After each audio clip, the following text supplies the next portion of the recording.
Good evening. My name is Toby Tichtenbach, and I am the director of the Holocaust Resource Center in Buffalo. This evening, our visitor is Renee Resler, Joffe. Renee was born in Paris, France, and she's going to tell us about her story living as a teenager under the occupation of the Nazis. Renee, would you tell us a bit about your childhood? My childhood was a very normal childhood. A family of four, my father, my mother, two daughters, raised fairly strict, going to high school, worrying about homework, and doing all the things we were allowed to do at the time, going swimming, meeting with friends, things like that. Normal childhood? Very normal. What happened when the Nazis occupied Paris? When the Nazis occupied Paris, Paris had already been occupied by the German army. There was a difference. That was 1940. 1940. Yes. And the Nazis, or the laws that were made by the Nazis for the Jews, started somewhere, I think at the beginning of 41. I don't recall exactly.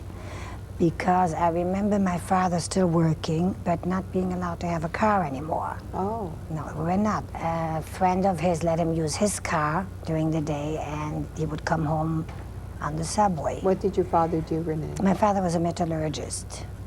I remember that we started having to use the last car in the subway. It isn't very clear, but I do remember that. And the last car? Of the subway. Oh, just that car was allocated to the Jews. And at some point, we were asked to go to the police. There were police sections, and French police section in every neighborhood for everyone. Everyone in France had an identity card with the pictures. So at some point, the law came that the Jews had to go and register, and we got a stamp Jew on the identity card. The same thing, everyone had ration card. At some point in time, the German decided the Jews had to have the same stamp on their ration cards. And I think about that time, the Jewish stars were issued that we had to wear on our clothes, and we had to wear them on the outside in view of everyone. We're not allowed to have them on the inside. I remember the first day when I had to go to school in the morning. We were meeting with some friends along the way.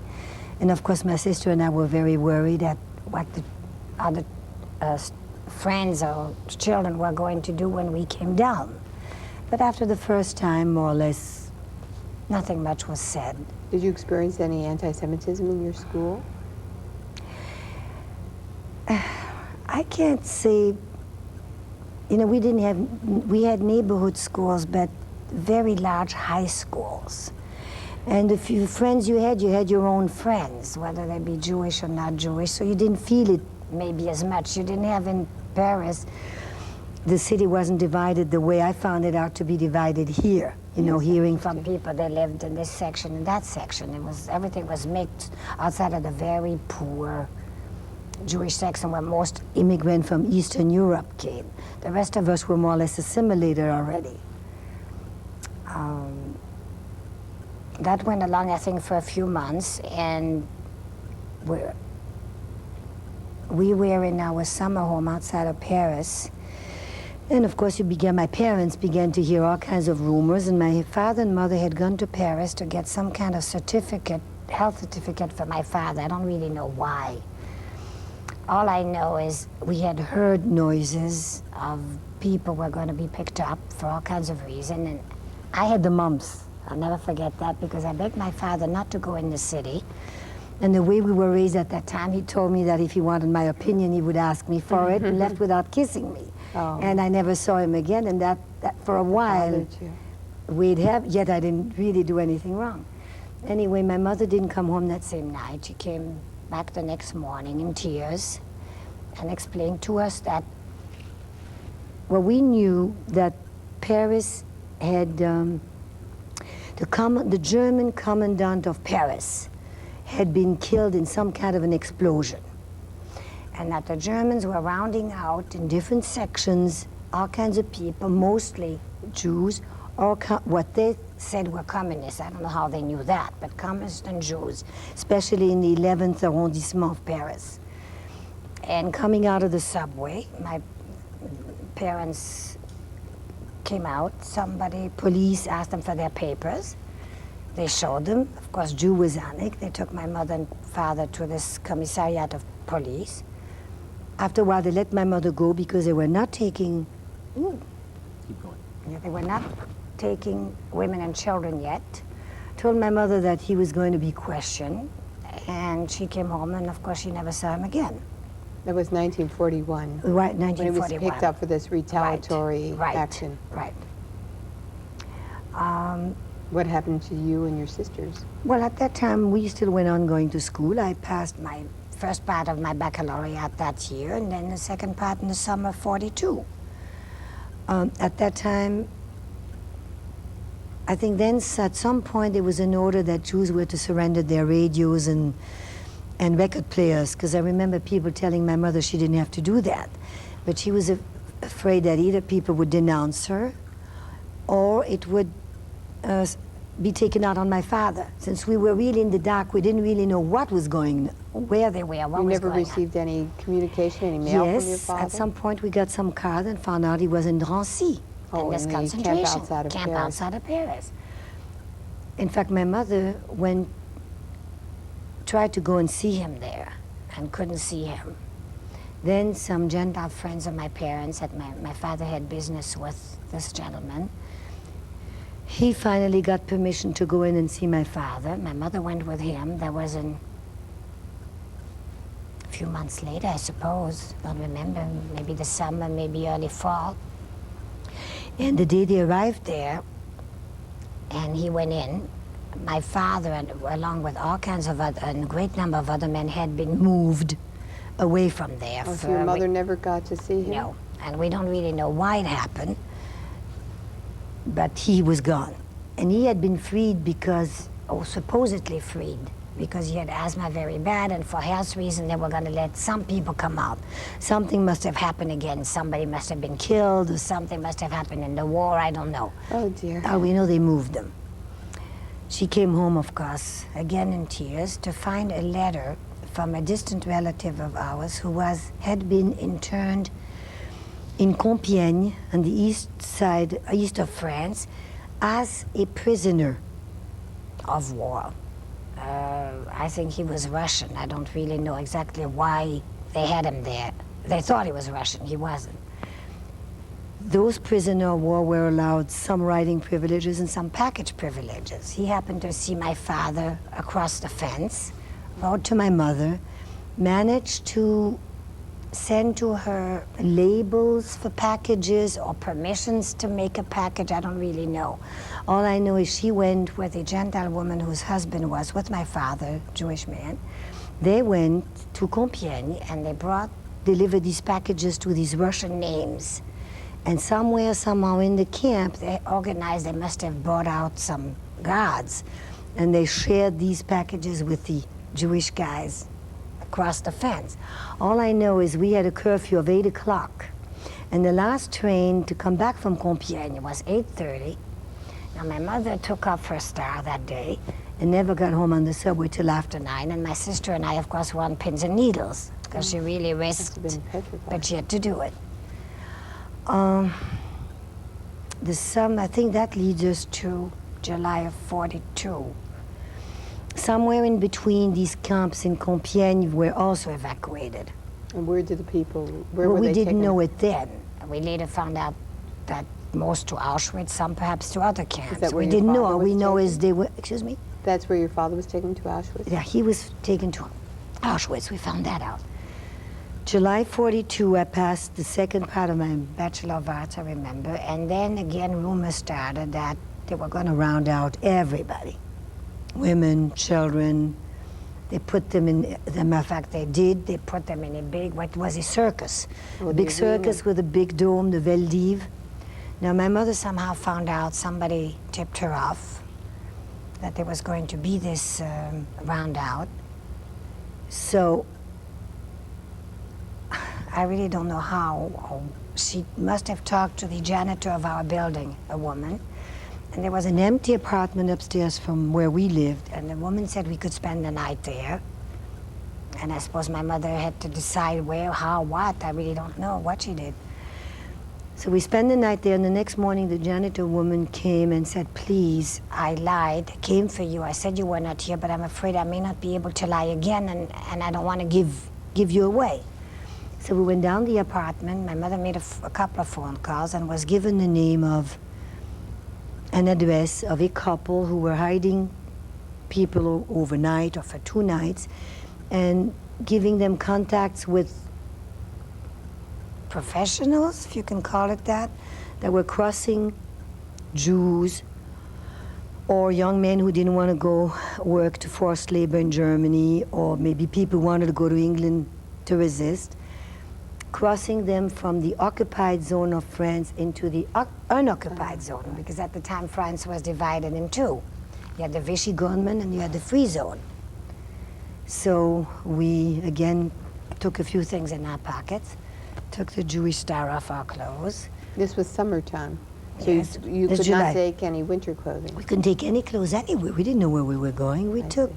a few things with us like that. And you did not want to appear suspicious, so you didn't carry a suitcase, I Right. presume. So we, instead of coming the front of the building where the big buses were parked, we went from the back, went to the subway. My mother obviously had been told where to go. I never Wearing a star? knew. We took Taken- it out.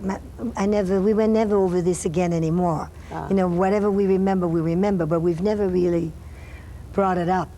I understand. And we came to this place, to this apartment. I remember the name of the piece, Mr. and Mrs. Mangin. She was originally from Romania. She was Jewish and he was not. She did help us, but she did make it for quite a fee. Mm. She somehow, oh, yes, I remember now why. Her husband was working in, not City Hall, it was the Préfecture de Paris, which is much Police. larger than City Hall. And somehow he must have gotten contacts of people who were doing this crossing. So it was arranged that this one man would take my mother, my sister, and I, cross us over into in occupied France. The way he was going to do this, he had obviously contacts, or paid off some German soldiers, because the occupation was soldiers. The Nazi, you know, the SSA and the SS and the SS were a different. They were doing other Right. activities. So if you were dealing with this German soldier per se, you could Bribes them. Right. So he told us how the scenario was going to be, I guess. I don't even remember how we got to the train, but all I know is we went to the train and we were supposed to stop one town away from the official crossing border of France. There were all kinds of crossing points, checkpoints, all the way north to, you know, it wasn't north to south. Yes. Okay. So we went, and he would come and pick us up there along with other people that, I don't know where they came from, and cross us over in a truck as if we were coming. A lot of city people were leaving Paris because they didn't have enough to eat, because they didn't want to, were afraid to be bombed, as if we were Parisian relatives coming to spend the summer. So my mother, I remember, bought some kind of very silly-looking straw hat so she would look very peasant-like. My sister I was 17, my sister was 12, and we just, you know, went along. I don't think we were even very scared, really. We got off the train there, along with other people, and everybody went to some little cafe, and this Monsieur Jatteau counted us and said he couldn't put us all in the truck, and for whatever reason, he made the cut off of my mother, my sister, and I, and told us he would come back with us in the car.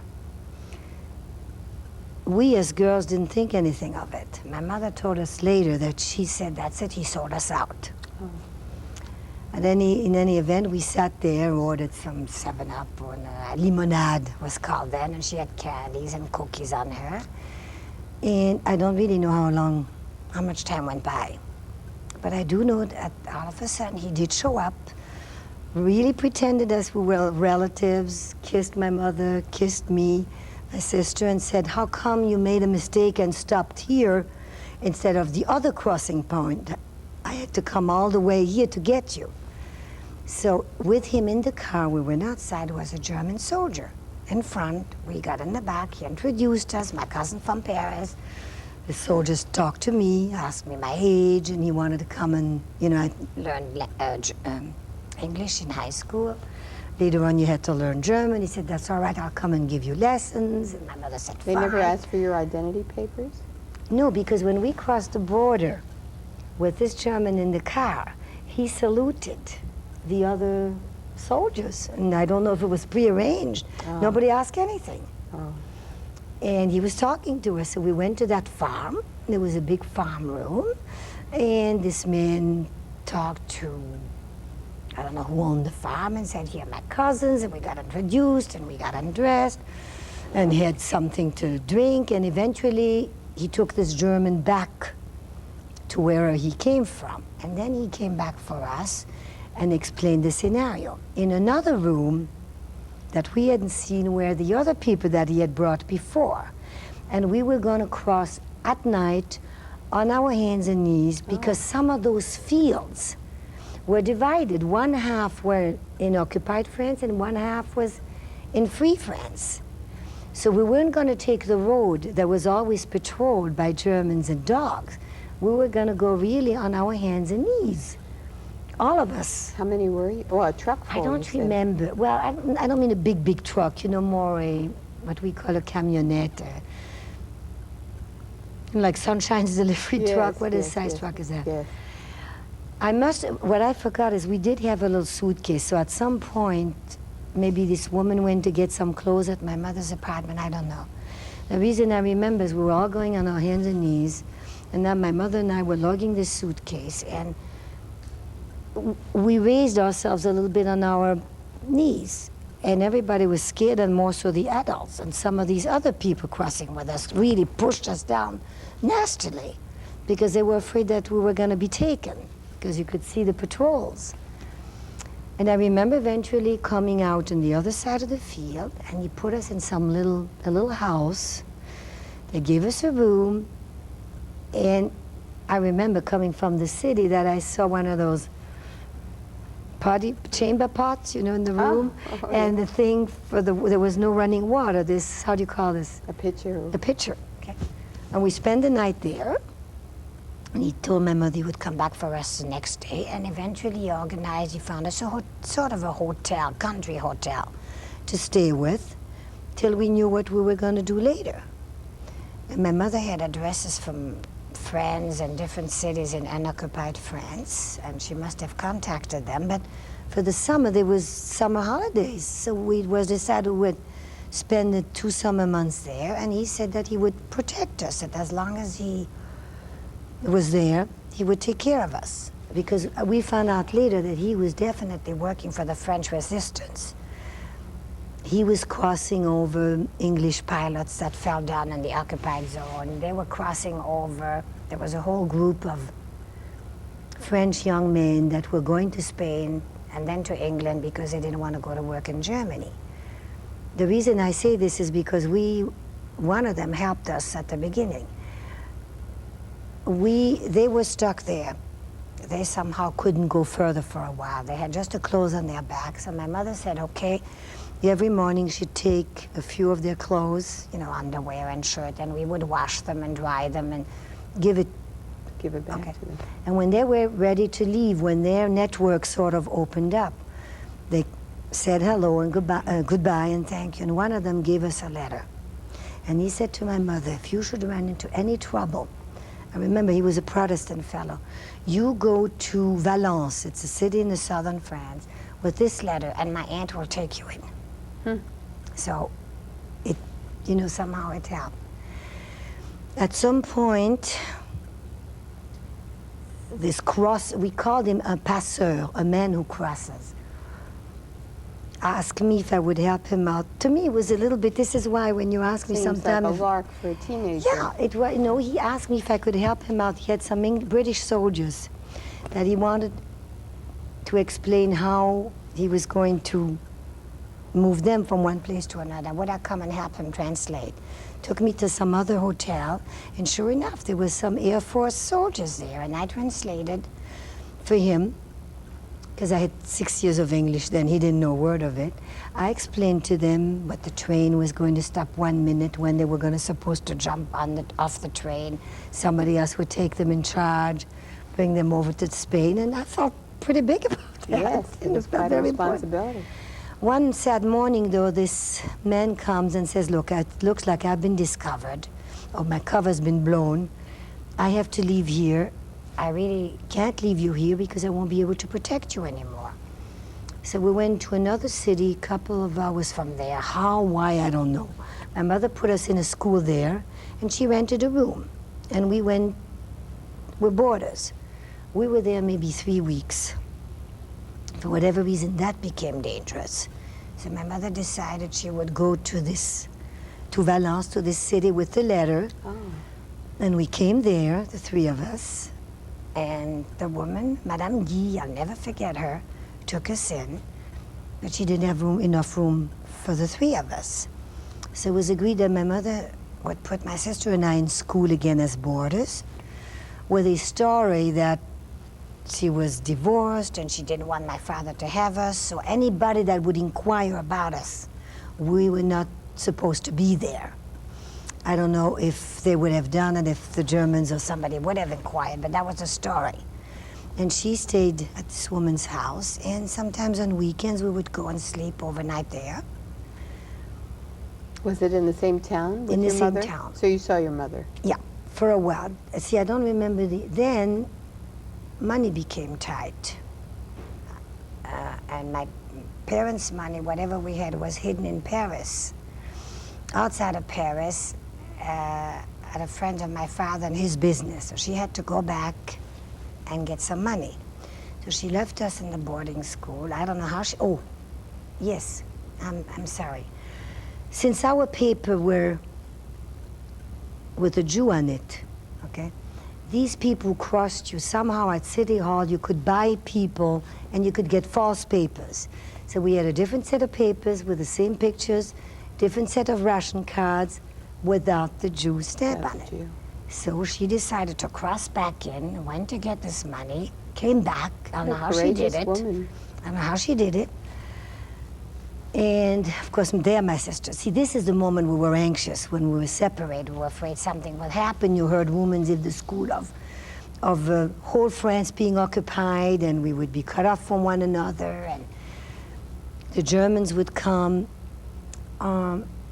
Eventually, it did happen. The whole France was occupied. But my mother had been in contact with some friends of ours. My father had helped the man, and they were in a city called Grenoble. So my mother went there to be near them. And there it was occupied by Italians, the Italian army. And they were easier than the Germans. So when she got there, these people found her room with somebody, and they had 2 daughters. There were 2 families, 2 sisters with 2 brothers-in-law, and each had 2 daughters. And somewhere, somehow, they had, through some contact, their girls were in a Catholic school. Not a convent. It was a school where peasants would send, it was in a city It was a where boarding school? country people would send their children. It was a boarding school, a regular boarding school. I don't know how this man made contact there, but he arranged for my sister and I to go there too. Now, the Mother Superior knew that we were Jewish. The priest in charge knew we were Jewish because he was himself a runaway from Alsace-Lorraine, because by that time he was part of a network helping soldiers, prisoners of war who already ran away from Germany, okay, French. So he already was also hidden with false paper in the same town we were. So of course he was much more open to give permission to people like us to be taken in. So there were about 6 or 7 of us in that school. We did absolutely everything. Did your fellow students know you were Jewish? Well, no. If they guessed or didn't guess, we don't know. But nobody knew but the Mother Superior and that priest. I didn't go to school because it was already 2 grades. I had my baccalaureate already. So I went down the city to take some courses, and I helped with the dormitories and the refectories, and we did everything, all the prayers and everything else, but of course not take communion, which the nuns wouldn't want us to do, and we wouldn't do. Well, did not the fellow students, were they not suspicious? Or? If they were or not, I'll never know. You know, this lasted, and there were always rumors, dangerous rumors. By that time, the resistance started to be active a little bit. German and Italian installation were blown up, and there were, everybody, like curfew was for everybody already at 8 o'clock, one day at 7 o'clock, you know. Is this about 1943, 44? 43. But it became more dangerous for us because, again, they started to Have roundups. have roundups. My mother already had to move from one room to another. So the nuns said to me that a couple of hours away from Grenoble, in a smaller, much smaller city, they needed a teacher. English teacher, I remember Latin and geography. Now, all I had was my Bachelor of Arts, mind you. And she said if I would teach, because they were lower grades, they would take me in there. And I said I would go, providing I could take my sister and the two other young girls that were with me too, and they agreed. So my mother took us there. She stayed in Grenoble. And again, we were boarded. And I started teaching, and my sister and the other girls went, you know, And this is to under your classes. new identification. Right. My mother had papers. She was my aunt. She was not our mothers. Okay, we had two different names. How long did you stay there? Few months. We went to Grenoble from time to time. We would take the train, like when on a weekend, and it was even very funny. The nuns couldn't understand when we were being bombed. The Americans and the English, I suppose, started the bomb. We were so calm. And the nuns asked me one day, how can you be so calm? And I said, because we sort of knew, you know, that was it on the radio, was it with the BBC, was it on the underground radio? We knew that that was part of the liberation. I really don't recall how I knew. You know, this is more than 40, close to 40 years. And I remember telling her that if we were going to be liberated, even from the Germans as French, that's what I wanted, and I wasn't scared. In fact, one day we went to meet my mother in Grenoble, and we had to go jump off a truck on the road, get to the fields, but that was the same as everybody else. Outside of we weren't running around with faux papers. We knew we were Jewish. And Were you ever under suspicion? Did the Nazis ever come into this town? if they came into the town, and I don't recall, they didn't come, there was no problem in that school, up to a point. At some point, we were with my mother, and I think the adults that were there, they started they did round up people, Jews, some with real papers, some with false papers, because you could tell if it was false papers. So it was decided, since France was completely occupied by that time, I don't know who my mother's contacts were, because I really wasn't aware of it, and I never spoke to her about it anymore. But it was decided that she would take my sister and those two younger girls to another private school, boarding school, where a lot of city people again send their children so they wouldn't be bombed. And she would leave them there, and she and I would go back to France, to Paris, I'm sorry. And there was who was later to be my father-in-law. He had given her an address, and we went into some very sleazy hotel, very sleazy in Paris, and lived there in a room. So Paris was liberated, really. How long of a period of time was that? There were a few months. Did you hear from your father during Not this at time? all. That we didn't know. We had no no. What happened to your father? Well, we found out later on that he was deported to Auschwitz, but which I think is lucky for him. He was deported, I believe, in March of 42, and he died in May of 42. So he didn't My have- father was asthmatic, and I think that all these months of living in dampness and dirt and everything else just got the best of his health. Renee, what about your other family, the rest of your family, your aunts, your cousins? Did they survive? Very few. Most of my mother's family was in Belgium. They went all the way to southern France in a camp also. 2 brothers were able to leave, one for America because he got some papers from relatives of my aunt in America, one to Israel. They went through Spain, were in prison in Spain, eventually went different roads, and one couple came to New York, and one couple and some went to Israel. But my mother's mother, 4 brothers, and a sister were in that camp in the southern part of France. And when it was occupied, the whole France was occupied, at some point they were all shipped out. I think it was Auschwitz.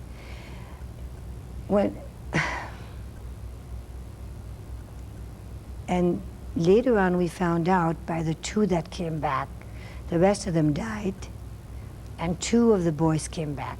One is still in Belgium, one is in Israel. So all this period of Nazi occupation, German occupation, you were running. Yeah, more or less. What was it like on Liberation Day? Very exciting. You were in Paris then, Yes, and we your were. sister was boarding out. No, my sister was still in Lyon. She didn't even wait for us to come and get her. They must have heard the news over there. And one day she and those other 2 young girls found their way to Paris on trucks, on trains, I don't know. But one day she was at our door. Of course, Paris Liberation was very exciting for everyone. Then it was the first, no subways were running. Then the first subway was started to run. And I think my mother and I went, or I went by myself, back to our apartment. Oh, did you find your Well, we found apartment intact? We found the apartment intact with the furniture. The clothes had been completely emptied. We found out later, more or less, that this woman who had hidden us overnight in Paris, she had come to visit us when we went on the unoccupied France, and my mother had given her a key, and she did bring us some things. And we found out later that the rest of the things she took, mostly my father's clothes. We never found a stitch of clothes on my father when we came back What at about all. the money that you had hidden? That money we found because this man was in fact, he was the one who made those moulinex that is very well known in America now. These moulinex machine to strain vegetables. Oh, yes. He was the one who He's the designed this. inventor. And my father had made special ovens for him for that. And after the war, when we came back to Paris, my mother went, and of course he gave us the rest of our money back, by all means. So you were able to get started Whatever, again? yeah. And is that when you came to America? No. Then my mother, my sister and I went back to the apartment. I took a course in shorthand and typing. Very practical. Didn't finish it. My sister resumed high school, eventually met again the man who's now my husband. We got married very quick. We got November 44. I think we were engaged maybe 3 months. You were very young. You were 19. 19 and a 19. half. And then at that time, camps began to be liberated had been liberated by the Americans.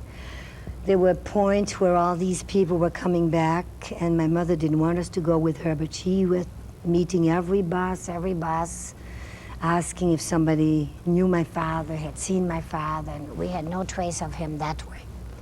Eventually, offices were set up for women in her case, or children left without parents, because we didn't have a status. She was neither a widow officially. She was not divorced. So she could not get any benefits. She couldn't, but the benefits were not established till much later. But for instance, my parents had a summer home. She wanted to sell it to get some money. My father had insurance. He wanted to collect it to get some money. Sure. They were fairly well-to-do, but not to last years like that as soon as my father didn't work. So she had to go to different offices that were set up for that. There were children that were left without parents. they had to get some benefits.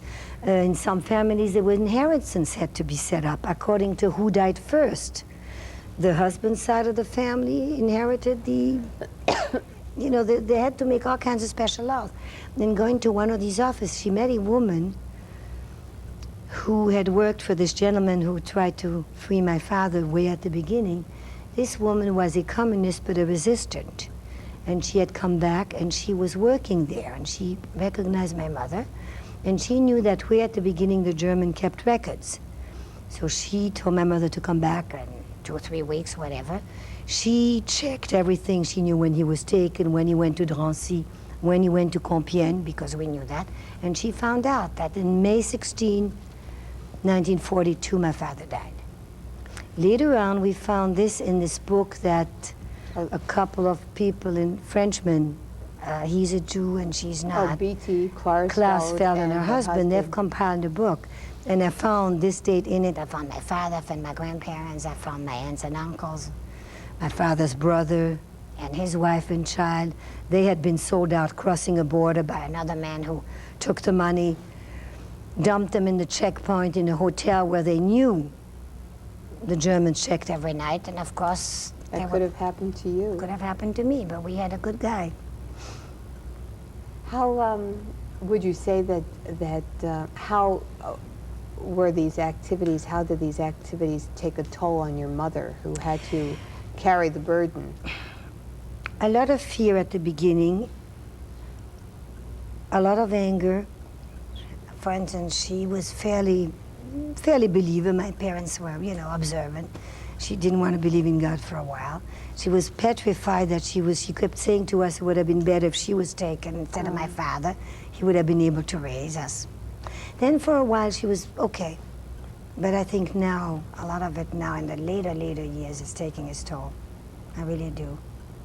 Renee, thank you very much for bearing your soul and telling us your story. I know it's hard. It's something that you want to forget now that you have a normal life and children. I never thought about it as much as today. Well, thank you. Thank you very much.